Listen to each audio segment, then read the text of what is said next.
Hello everybody, welcome back. We're in the Webflow Designer today, starting where I left off last time. The most recent video I posted on this channel also explains what the Webflow interface is like, and it'll make this video way easier to understand. Please check that out first. Today, specifically, I'm going to be working on the page load animation. Now, less talking, more Webflowing. Okay, so you should be redirected to the Webflow Designer. Now, we're going to click on the Add panel. Again, go watch the previous video to learn the basics of the interface, right? And I'm going to drag in a div block. Now, a div block is basically a group of related content. So in this case, we're going to be building a page load animation, right? So that is our grouping of related content, all these things inside of the page load animation, different pieces of text, the background color, things like that. Now, it is really important to give div blocks or any element in general a name, right? So a class. Now, a class is a way to define something. So when we want to give something styles, font color for text and size and all this stuff, right?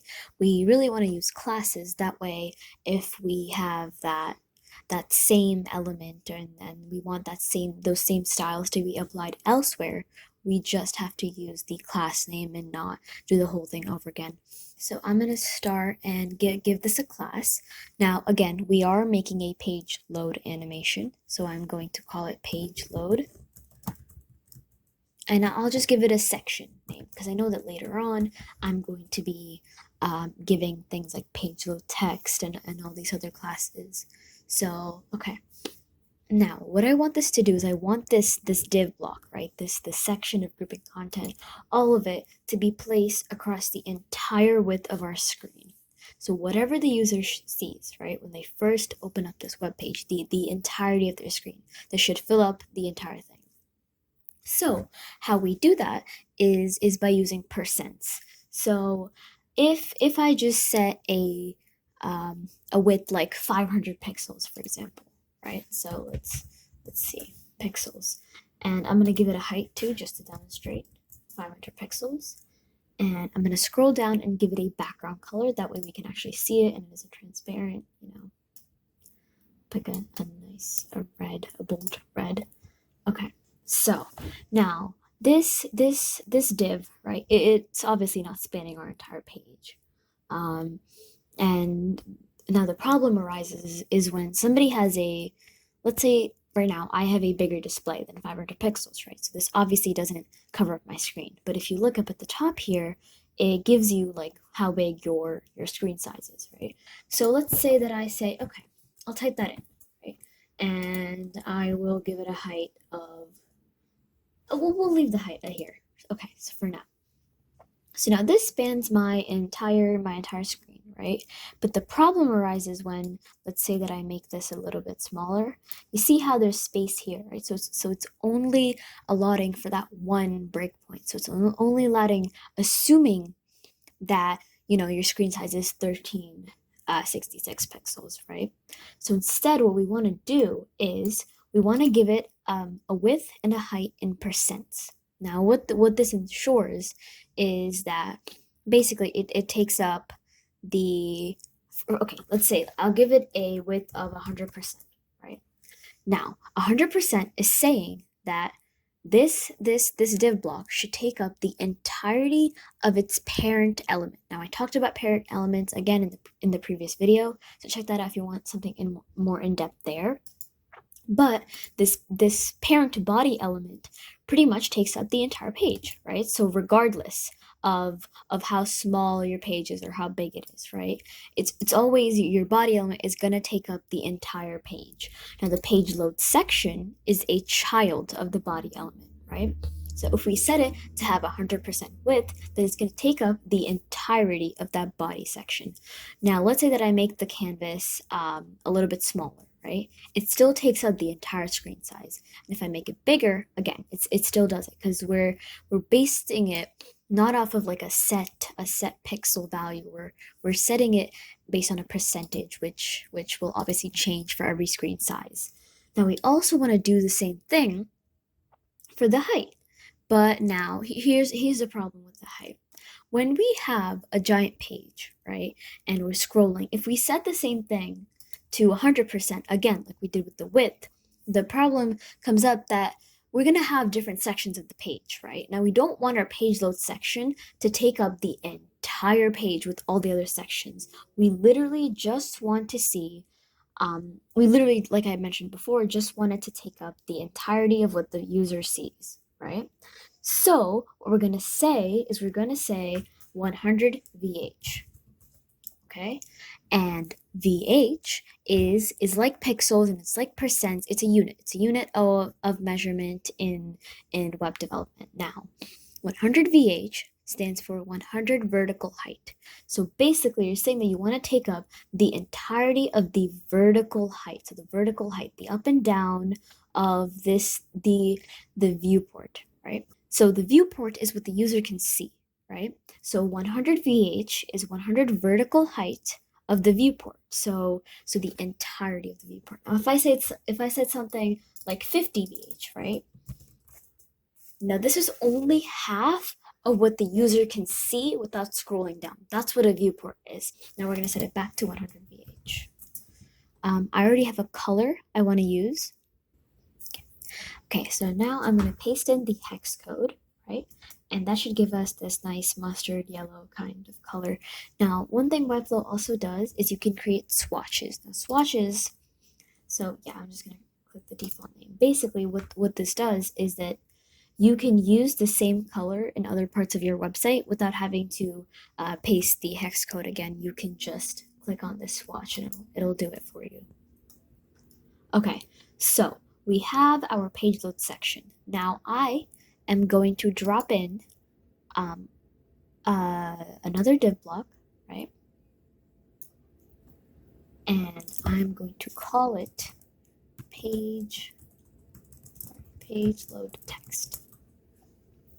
And we want this to also take up a width of 100%. So we also want it to take up the entirety of the body. But if you notice what's happening, basically, I'm setting this to take up the entire width of its parent. So that's talking about page load section. So let's say that I give this, okay, let's call it 200 pixels, and I'm gonna make it, let's see, I'll make it a red for demonstration purposes. So now in this entire section, right, I'm saying that this page load text takes up the entirety of the page load section. So if I reduce the width of the page load section, then the page load text goes with, because it's set to 100% of the page load section, not the page load, not the body. So let me put that back to what it was before. And let's get rid of the height for this one. Now, here, I don't have to say 100 VH, the similar principle I was talking about before, because I'm just going to set it to the 100% of its parent, which is the page load section. I'll get rid of that. I'll get rid of that background color. There. Okay, now I want to put in some text here. So I'm going to go to the Add Elements panel again. I'll get a heading, and I'll add some text. Now, as you guys can see up here, there is some white space, and you might be wondering, well, why is that, right? Like it wasn't there a second ago. Now I added this element, and suddenly there's a white space. So the reason for that is, let me just bring that back in. Okay. So the reason for that is all elements in the web have a margin and a padding. Now, a margin is width or extra space that's added to the outside of an element, while padding is space that's added to the inside of an element. So again, let's take a mini lesson. Similar, like this also applies to CSS. So basically in CSS we also have the margin and the padding properties, right? So if I get rid of this default margin that comes with all headings, right? If I get rid of that, then you see that space goes away. So basically, I put that back. What a margin is saying is that there's space to be added to the outside of an element. If I increase the padding, for example, I'm gonna add some padding left, the space is pushed out inside of the element, right? Now let me do the same thing but with margin, right? Sorry, there. Now it doesn't look like it's doing anything different, I realize that, but if you see, like it's moving the entire element because what you're doing is you're adding the space to the outside. But if I added padding, if you notice, the element, it's still how it was. It's just the position hasn't been moved. It's just the space inside of it. So let me see. Let me see what I can do. Let me give this a background color again, a red, right? And let's say that this has a width of 30 pixels or 30 pixels. Sorry about missing. That's fine. And then there. Just bring that back to the height of auto. Okay. Now, let's see. If I give this a margin, right? The entire element is being moved, right? It's being moved and there's 115 pixels of space between the edge of the page load section and the start of this heading section, right? But if I get rid of that and instead of the margin, go back. So the margin, if I give it, instead of the margin, if I give it a padding, see how it's added to the inside of the element itself? We're adding this to the background element and we are not moving the element itself, we're just increasing the space inside of it. Okay. Going back to where were we? I'll put that back. I'm gonna get rid of this class, so I'll remove that. And okay, so let's call this page load heading. Okay, I'm gonna get rid of the margin from the top, right? And let's see. I already have a font picked out for this project, so Montserrat. And okay, so I am going to change the text, right? Okay, there. I see what I did here. I'm gonna get rid of that, just have it be the default, right? And I'm gonna go back to the heading, right? And here's what I'm gonna do. So I'm going to make this really big because this is the first thing the user sees. We want it to pop out, right? And what can we do here? So I'm gonna change the color to white. And yep, okay. So let's bring that. Okay, so here's what's happening right now. Okay. Because I should probably give this a height. Okay, so here's what I'm gonna do now. Now we have this page load text div, right? I'm going to give this a width of 100%, have it take up the entirety of its parent, the section, right? There. Now our page load heading has been pushed up to the top, right? I'm gonna see if I can bring it down with margin or if I have to. Okay, here. Now, right now we're encountering two different problems. Now, one is that our heading is getting cut off, and two is that we kind of want it to be centered, right? It doesn't really look good if your heading is all the way at the top and the left, so we want it to be centered. Now, how do we go about doing that, you know? Like it's make that a bit bigger. So where do we get started? How do we move it to the middle? Now this requires Flexbox.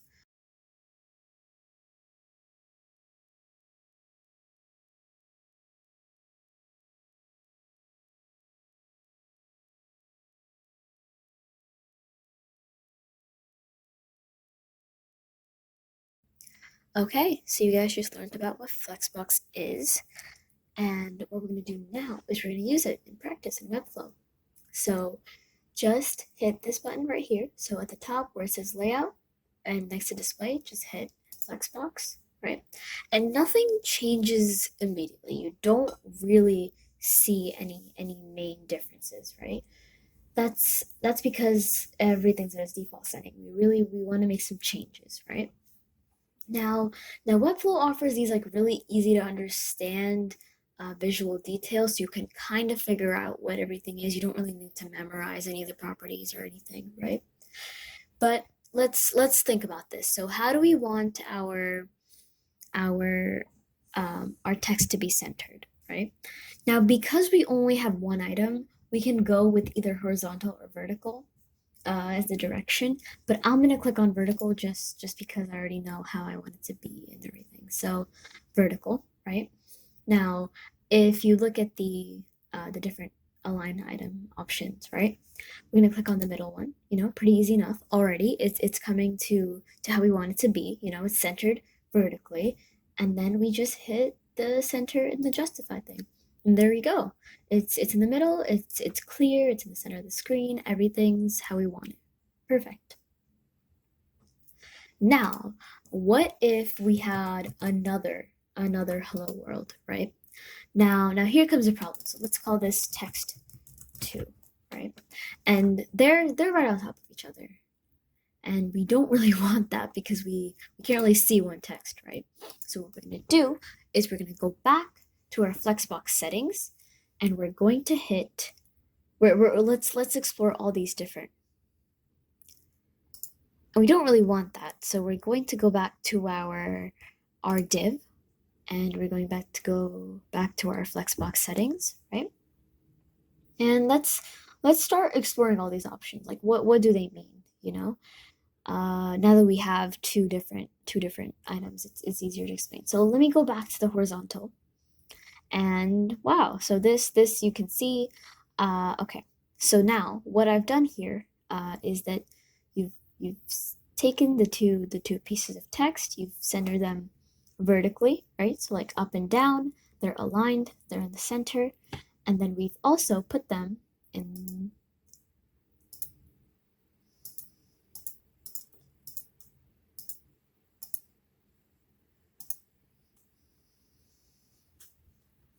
Okay. Now, these two pieces of text are on top of each other, which is not what we want. We want to read them clearly, right? So we're going to, instead of using center, we're going to go a little bit, scroll a little bit, and you see space between. So what this does is it takes these two pieces of text, right, and it puts them at opposite ends of the div it has. So like it's putting as much space as it can in between them. But this isn't like usually what we would do, right? We would want some space like around each of the elements. So instead we're going to hit space around. Basically what this does is it gives the elements some space up above and the same space down below. And it does the same thing to both the elements. I'll go back, I'll make the text centered, and we'll start on the next piece. Okay, let's start by duplicating these headings, right? So hello world, I am, then let's make the last one another thing. You can replace that with your name, whatever you want to do, right? Okay, so we're running into two different problems right now. I'll go over the first one. Okay, so for our animation, we want all these pieces of text to be on top of each other, right? And also our second problem, we want only one of the pieces of text to be visible for like a certain amount of time, right? We'll explore the second problem in a couple minutes, but for right now, let's start with the first problem, okay? So how do we get these to get on top of each other, right? We can do that by using position absolute. So go to your page load heading, right? And hit position absolute. Okay, so basically what position absolute does is it pretends like the element just isn't even there, right? So let's say, let me go back. Let me get rid of this position absolute just for like an example purposes. And I'll give this a combo class. So it's just this one, just to show you guys what's happening, right? So, and I'll go back to our div and I'll make it not centered. I'll do it this way. Okay, there.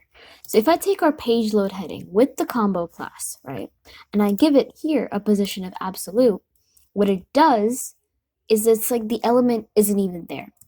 So we're going to set that for all of them though, and I'll get rid of this combo class at least for now. So we're going to do position absolute for all of them. There. Now they're all on top of each other, right? The next part is getting to our animation. So the first thing we have to do is I'm going to bring back that combo class, and I'll tell you guys why. So I'll bring back this combo class, right? And what I'm going to do is I'm going to click on another page load heading that doesn't have that combo class, and I will reduce the opacity. Now, opacity is basically makes an image less or more transparent. So, for example, 100% opacity is the default, which means that it's like fully visible, right? 0% opacity is when it's like fully not visible.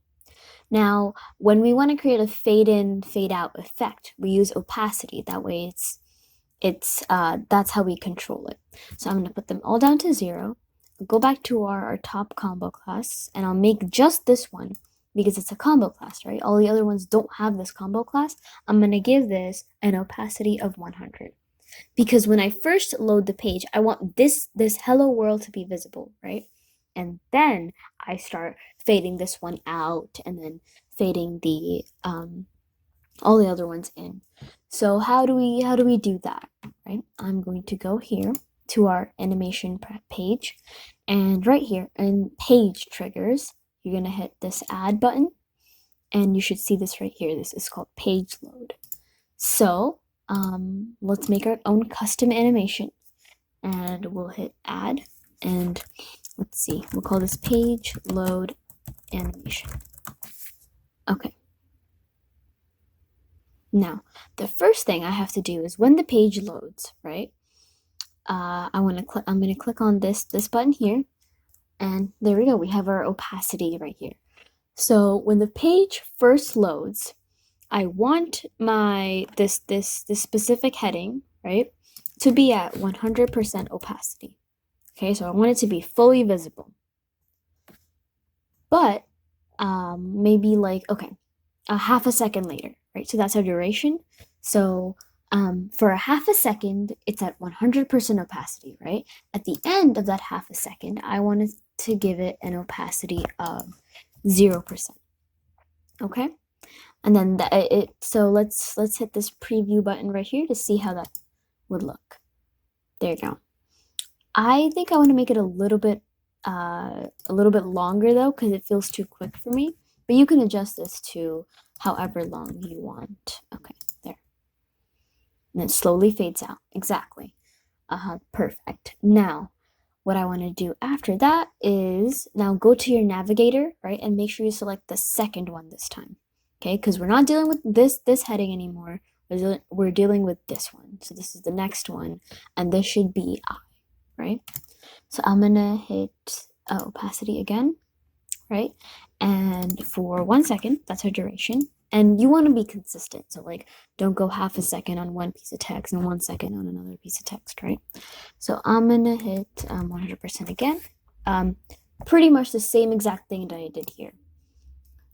Just with a different piece of text. So give that 1 second again. 0%. We'll go back here. For this one, opacity, 1 second, 100%, 1 second later, and then the last one. Okay, let me hit opacity.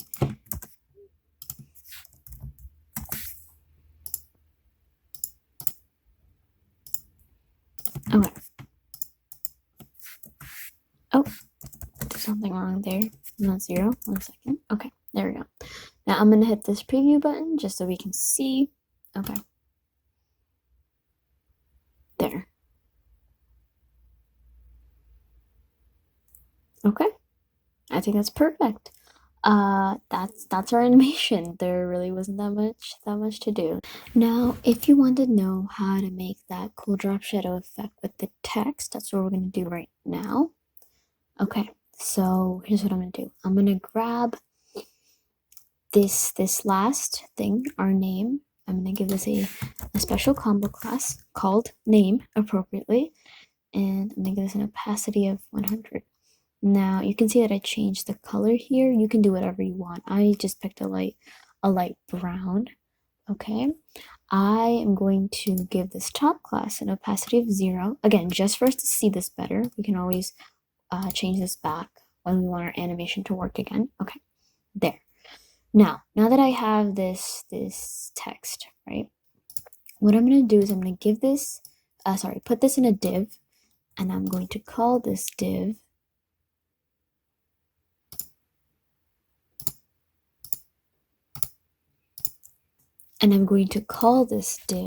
page load heading names. Okay, there. And I'll put this heading inside of here, okay?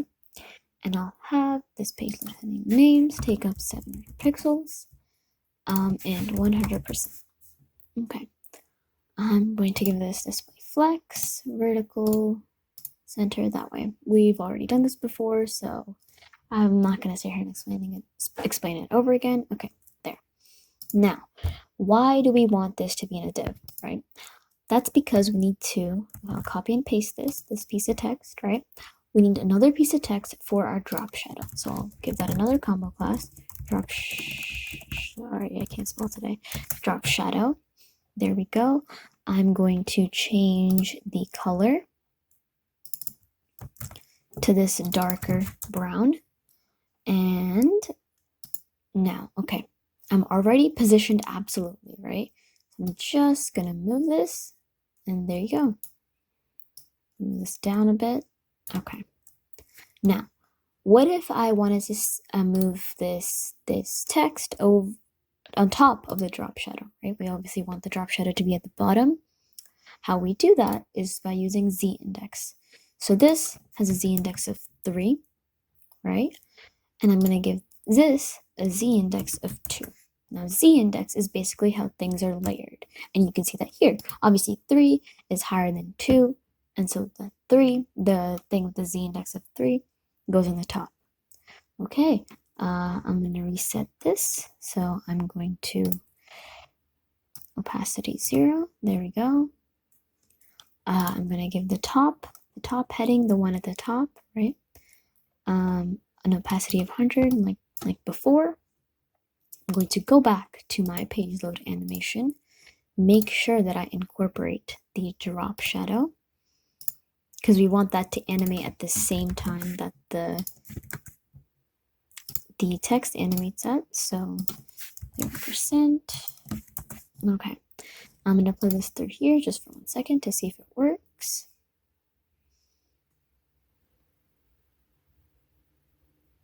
There we go. That's it. That's pretty much a basic page load animation. There are so many other possibilities you could do with this. You could bring in lotties and stuff, but we'll go into depth of that in another video. Thank you for sticking around to the end. Make sure to subscribe and follow me on Instagram. The link is in the description. I'll see you guys next time.